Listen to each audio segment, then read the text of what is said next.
E nesse jogo, um jogo difícil contra o Vasco, você, por exemplo, não tem apostado em vitória do Vasco. Eu também não apostava em vitória do Corinthians. Sim, é verdade. Então o time mostrou uma superação desses problemas que a gente está falando do Dorival. Me parece que vai com mais ânimo para o jogo contra o Atlético Paranaense.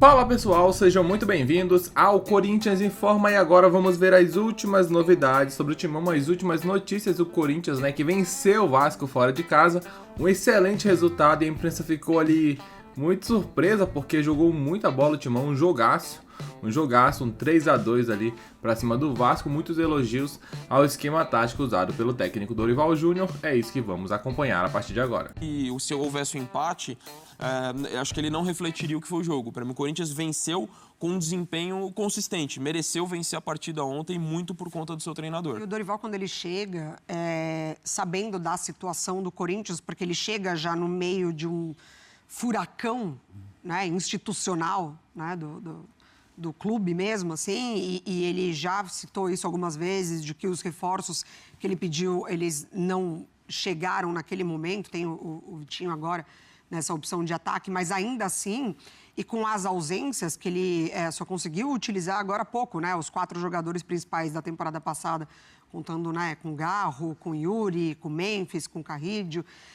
E já na chegada dele, ele vai testando algumas situações para o Corinthians. E uma delas também era o Maicon mais avançado, que por vezes não deu certo. E também recuperar o jogo do Maicon. Então, são muitas situações que o Dorival acaba herdando que ele precisa ir encontrando soluções em casa, Então, na base, em outros jogadores tentando realocá-los, perde de novo Memphis, e aí perde de novo Yuri, perde Carrídio, que é uma peça importantíssima, aí depois perde Martinez.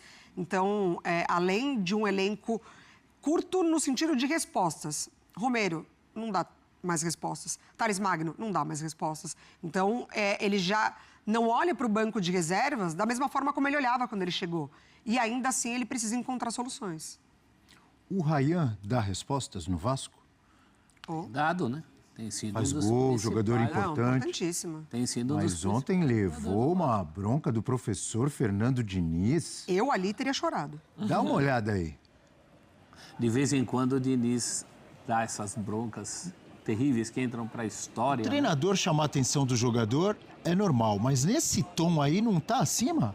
E o Diniz é Ou eu que tô errado? Não, o Diniz é reincidente nessa história, Pois, enfim, porque esse tipo de comportamento, ele pede até um pedido de desculpas, Passei assim como numa discussão, ali não era nem uma discussão, Porque o Ryan também, eles não entram em discussão. Mas quando você vai muito acima do tom com alguém, é de bom grado você falar, desculpa, me exaltei, Naquele momento eu estava assim, enfim. Mas eu concordo, não acho uma postura legal.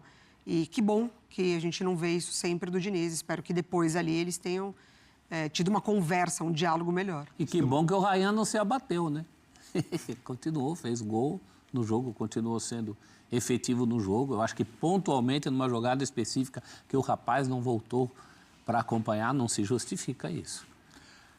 Falamos do Ryan, de um jovem aí, jogador do Vasco, e um jovem jogador do Corinthians, vamos falar agora, do Guinegão. Com números na tela. Amigo André, 2 gols. Nas últimas 2 partidas do Corinthians, 2 gols. Uma boa média de minutos até marcar, na segunda posição nesse quesito. Conversão de grandes chances 100%. 2 finalizações no alvo, 6 ações na área rival e 7 faltas sofridas, liderando ou ficando ali nas primeiras posições em todos os quesitos, André. Aproveitando muito bem a oportunidade, dentro dessa resiliência que até a Mari destacava e que eu concordo, até pelo momento dos concorrentes. A gente não está falando, ele está colocando porque... lógico, está apostando, confia nos garotos sem dúvida nenhuma, mas é porque também tem um espaço aberto nesse setor. Com a lesão do Yuri, com o Memphis fora também. Acho que você não tem um Thales Magno, um Romero incontestáveis para ser titular e por isso que os garotos receberam a oportunidade. Ele aproveitou muito bem. Então, acho que o Dorival tem demonstrado resiliência. Acho que até ele, em questão da atual situação do elenco, Agora ele não pode falar porque tem o transfer ban, então não tem como pedir reforço. Mas em outros momentos, assim, acho que até era moderado os pedidos, ou usar isso como justificativa. Falar, ó, gente, eu preciso de mais peças aqui para dar... Acho que o Dorival sempre foi muito moderado em relação a isso, e aí vai encontrando soluções dentro do próprio elenco. E o Guinegão foi uma delas, porque não só pelo gol, acho que ele fez uma atuação muito consistente, movimentação, sem a bola, ajudando bastante. O garoto está pedindo passagem nesse momento no Corinthians. Ele é um lutador. Contra o Bahia, eu não teria tirado ele contra o Bahia. Eu achava que ele era um dos melhores jogadores, tinha feito o gol que o VAR demorou tanto para dar, mas não só por causa do gol, pela presença, pela entrega. Logo depois que ele sai, tem um lance que o Thales Magno perde. Eu acho que se tivesse a presença dele na área, o Corinthians teria mais oportunidade de ter empatado aquele jogo que acabou perdendo. É um menino, do ponto de vista humano, é um menino nascido e criado em Itaquera. Tem fotos dele comemorando aniversário quando era criança, com tudo que era coisa do Corinthians. Sabe, ele entende muito esse espírito. Casa, então. É mais um, né? Ele é um menino, assim, especial nesse sentido. Alguém do terrão, não é um virtuoso da bola, já deu para perceber, né? É muito mais presença física, luta, esse gol de centroavante que ele fez, esse é gol de centroavante, né? O cara que entra ali na pequena área e faz. Pode ser muito útil, sim, inclusive num contexto em que o Corinthians, num segundo momento, tem um time melhor, um elenco melhor. Por que não? Ele pode contribuir, está contribuindo muito nesse momento. Vontade não está faltando para esse garoto. E o Corinthians tem no meio da semana esse confronto, o primeiro jogo contra o Atlético Paranaense. Claro que são competições diferentes, cada jogo é uma história, mas você acha que ajuda de alguma forma para chegar bem contra o Atlético esse resultado de ontem? Dá moral, né? O time vinha de dois resultados ruins, mas também de atuações abaixo, né?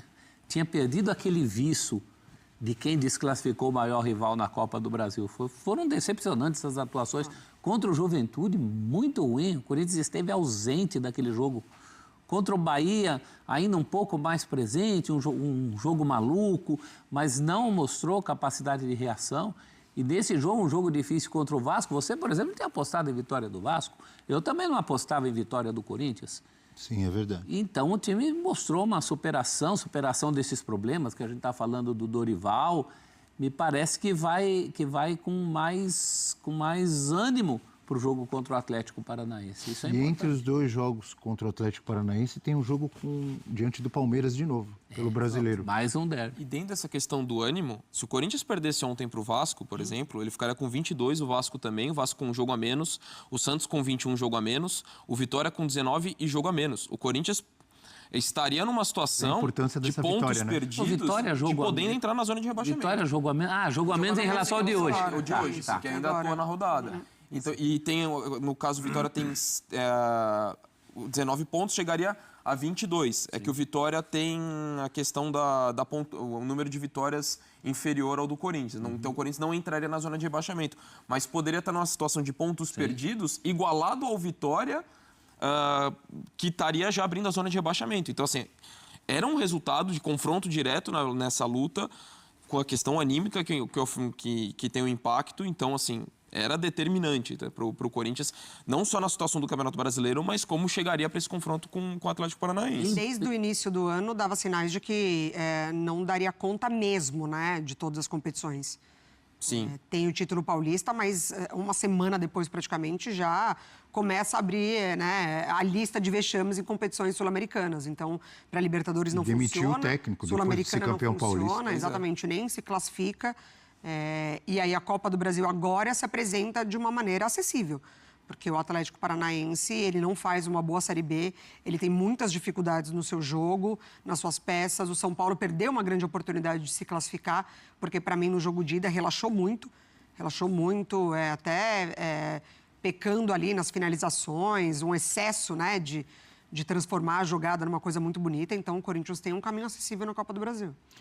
Falando do Vasco, porque o Vasco também tem Copa do Brasil contra o Botafogo, num clássico regional ali no meio de semana, a gente vai dar uma olhada no desempenho do Vasco nesses jogos depois da parada para o Mundial de Clubes da FIFA.